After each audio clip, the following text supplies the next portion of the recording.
Hey guys, in this video, I will show you how to record Discord calls on PC. All right, let's begin. First, download and install a software called OBS Studio on your computer. Once it's installed, open OBS and click Start Recording.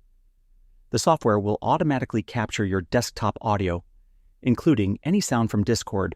Now open Discord and start a call with the person you want to record. Since OBS records everything that plays through your computer, it will include both your voice and the other person's voice clearly.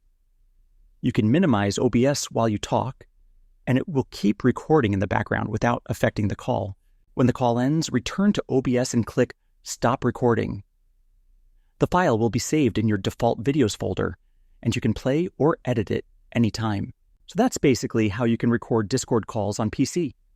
And that's it for this video. If you find this helpful, consider subscribing and giving this a big thumbs up. Thanks.